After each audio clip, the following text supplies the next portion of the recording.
Biblical Monologues, Rebekah. You ever had one of those supernatural encounters, those aha moments where you know that God was all in it? I remember that happened to me one day. I was probably around 25, and I remember walking that day, earlier that morning. I had quite a few things to do around the house to help out the family, my mom, my brother, my dad. I had quite a few things to do, and I was kind of busy, but I just had this feeling on the inside. You ever had that moment where you just felt like something good was going to happen? Well, I had that moment, that palpitating of the heart type experience, like something is really about to happen in my life, and I don't know what it is, but I feel that it will soon happen, and today it could be it. I just had that optimistic outlook for that day. And so there I was, helping mom with different things around the house. I had prepared. I knew that, it was pretty hot that day. And normally around the evening time, a lot of the women, we all would go at the same time so that we can, be company. And me and one of my friends, Becca, her name is Rebecca as well. We plan to, go and just have a good time talking. I wanted to share a dream that I had with her. So we just had our day planned that, when we met at the well, we would talk and then come back. Uh, but it didn't go as planned because Becca at the last minute had something to do. And so I was kind of left alone.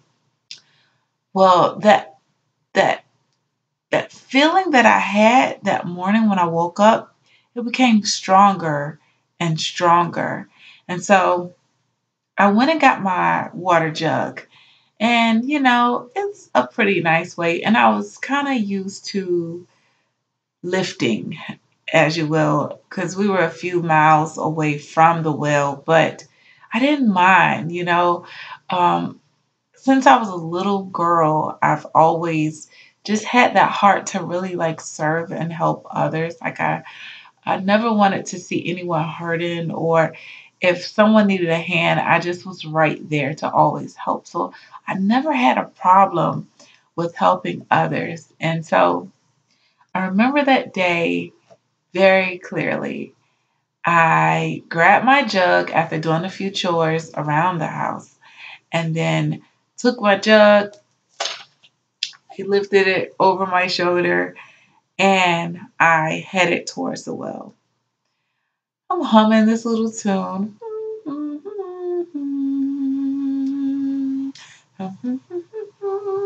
And in the distance, I see this older man, and I see that he has like an entourage behind him. And he is looking kind of like he's talking to himself, but he may have been praying. I'm not sure. Um, but he looked really tired. As a matter of fact, the camels looked tired. They looked thirsty. Everyone just looked really famished. So I kind of met them halfway, and I remember kind of just glancing over, at all of the people that were with him. I had never seen them in town before, ever. And so I go and I get my water, and then this man says, and he looks at me and asks, can he have a drink of water? And, I'm like, yeah, like I'm just going to the well like it literally belonged to me. And I go and I scoop him up some water, but I'm like, let me get your camel some water because everyone just looks so exhausted. And I know this man thought like, whoa, she's like extra, but that's just the type of a heart I had for people. So, and even animals, like I went, I got the water, made sure that they were taken care of. And then he started asking me if, like, who I was, where I came from. I told him, and I told him we had a nice room in the house for his guests. And we had, hay to feed their animals. And so I welcomed them to our community. I welcomed them to our home. And um, this man just was looking at me like I was like a star or some kind of jewel. I'm like, is everything okay, sir? And then he looks at me and then he reaches into his bag and he pulls out this gold ring and he walks up slowly to me and he puts the ring on my nose. Okay. And then he gives me these beautiful gold bracelets and he put the bracelets on each wrist. And I'm like, I just got you water. Like you're giving me gold and jewels. And so I go back home. I'm like running with excitement to tell my brother Laban, to tell my mom everything that's going on. So they're impressed. They're like, who is this group? Where they come from? And then they started explaining that we were related to his master, Abraham. And I'm like, wow, how far did they travel to come and see us? Because Abraham had left us like years and years ago, but he sent someone to come. And so I was kind of getting excited, like, wow, what's about to happen next? And so we invite them over, they come in, we feed them. And his servant is like, Abraham's servant, that is, he's like explaining everything. He's like, yeah, what happened was his master had told him to go and find a wife for his son Isaac, who's like 40 years old. And I'm just like at the table like this, like all ears. And so I'm listening and I'm like, wow. And he's telling us how his master like made him swear that he would, he was obligated to go and find this wife. Like he could not find her locally and in the Canaanite area, but he had to find him from his old homeland. So he goes and he comes and he sees me, and I guess he's like, because I was just being who I am, just serving, I served him. And he's like, he had asked God to send an angel before him, um, just to make his mission successful. And it was successful. And so he looks at me and is like, so do you want to be Isaac's wife? And I'm sitting like, who is Isaac? Never seen him a day in my life. He's 40. I'm 25. Big age difference. What is really going on? But I'm sitting there like, okay, I've been here with my family all of these years and I'm ready for change. Like, I'm a big girl now.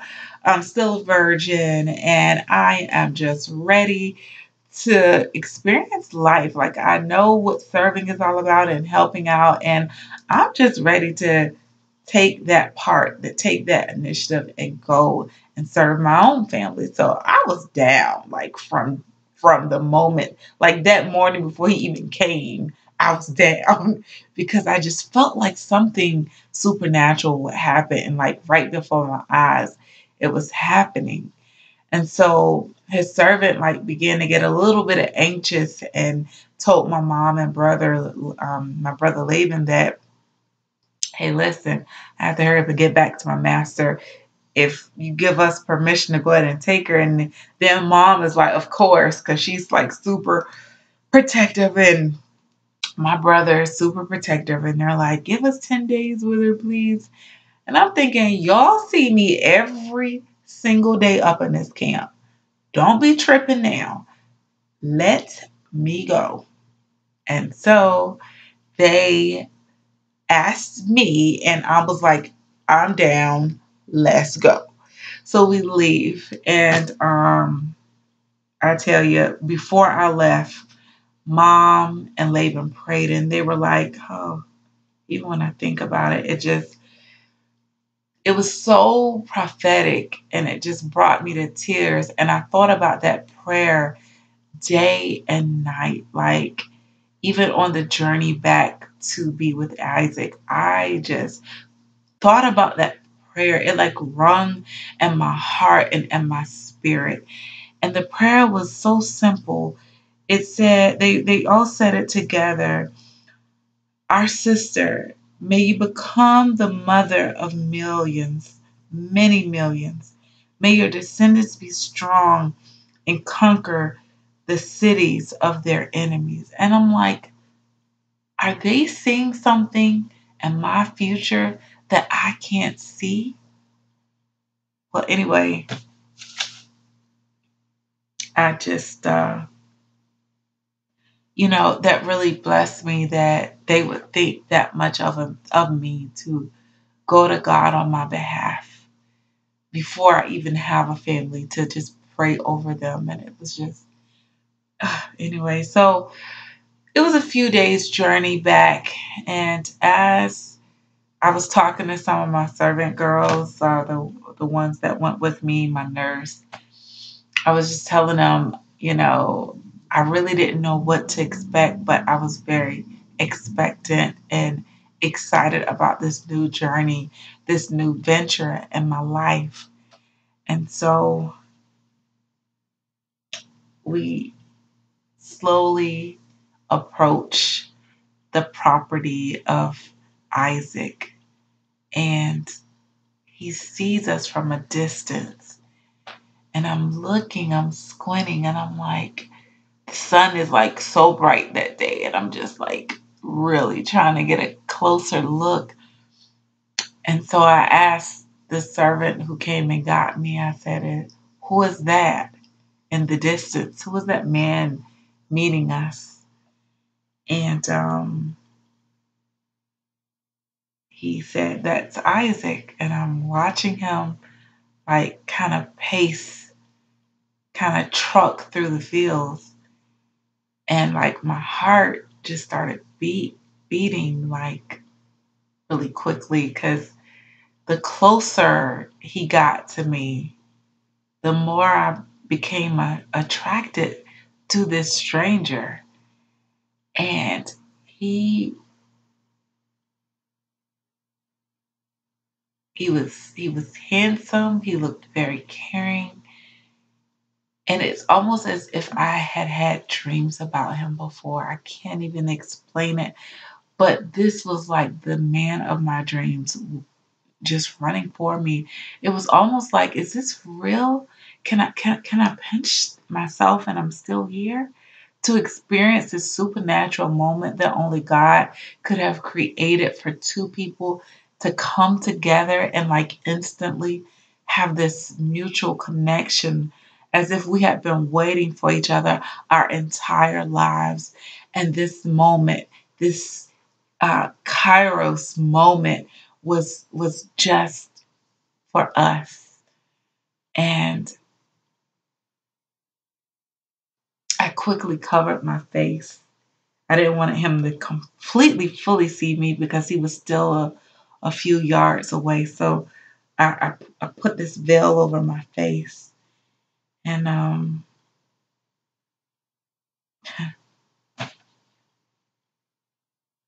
we went, and I met his family. I met his mother, Sarah. Oh, beautiful woman. Oh my goodness. She was well in her, probably when by the time I met her, she was in her early hundreds, but like probably 10. How old was she? I don't even know, but this woman was just beautiful. And like she was just like so motherly, so friendly, so nice, so loving towards me, so accepting, and like she just was quick to teach me, and I'm very teachable, so I just jumped right into the flow of her just talking to me and showing me things and telling me things about her son. And she looked at me like my son is going to be well taken care of, and I just felt so comforted in that moment. And so I remember they left out, and I sat there, and Isaac came in, and he knelt down beside me. He sat beside right in front of me, and he gazed into my eyes, and I just looked into his brown eyes, and I just thought, wow, this had to be God, because how did this happen all of a sudden? Like, I didn't expect it, and but I felt this instant connection the moment our eyes locked. And this man fell instantly in love with me, and I and him. And it was like a heavenly experience that I don't think I could ever experience again. Only with him will I have that moment. And it was just so genuine. And I remember it was a few years later, I wept because I wanted to have children for him so bad, and I was unable to. And I would just pray and cry out to God, and I would ask the doctors, and I would just go to different ones and asking ideas, what can I do? And I would pray over my womb and say, Lord, if you would just touch my womb, I would love to have children for Isaac, to continue this legacy. Hey, my parents, my brother, they prayed that I would be just the mother of many millions. And how can this take place if my womb is not blessed and fruitful?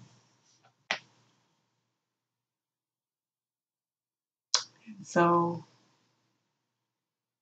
I remember one night I thought that I was, because I just felt so different. And I had all the symptoms. I'd asked the women in the camp in our area what were the symptoms. And I'm like, yeah, I have all of those.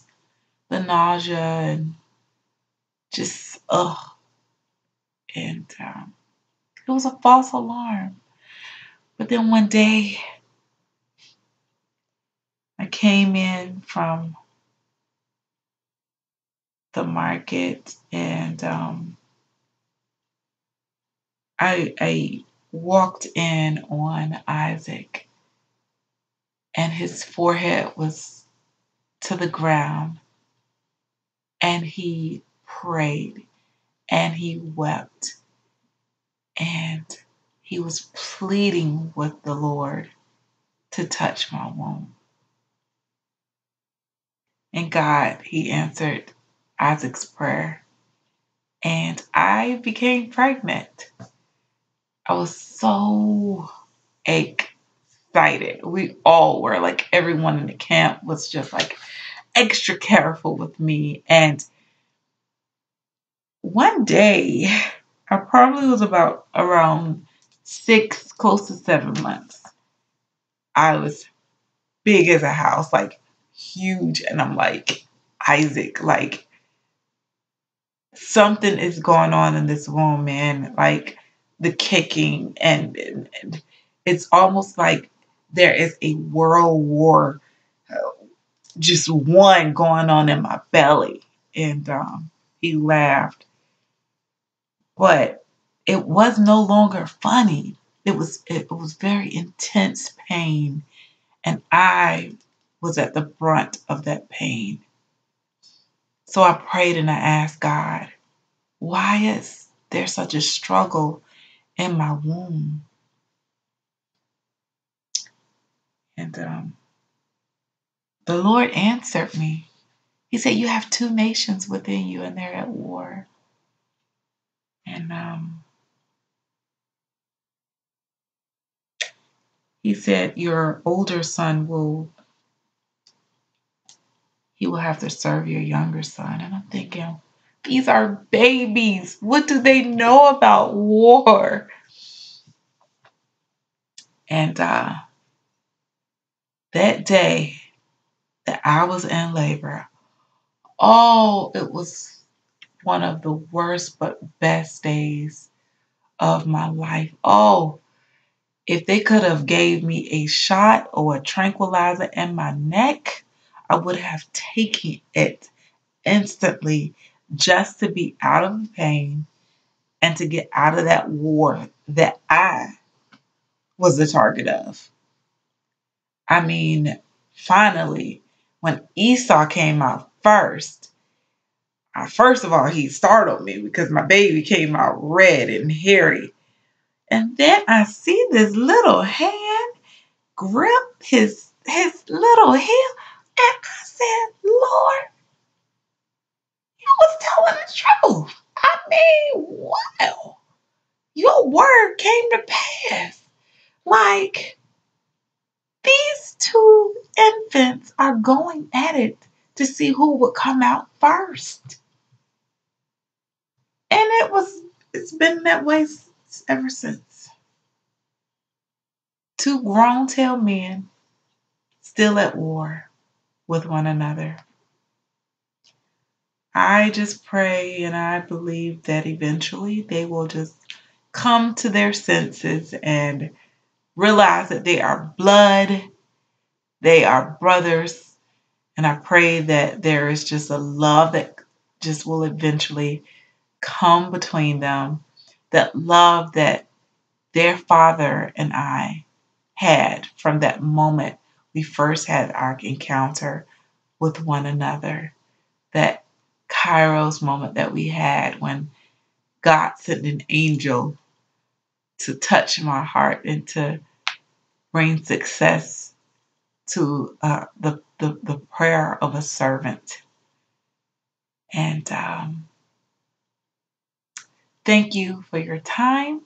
I am Rebekah, and I just believe that God will give you that supernatural encounter, that Kairos moment where He intervenes on your behalf as He hears your cry, your prayer.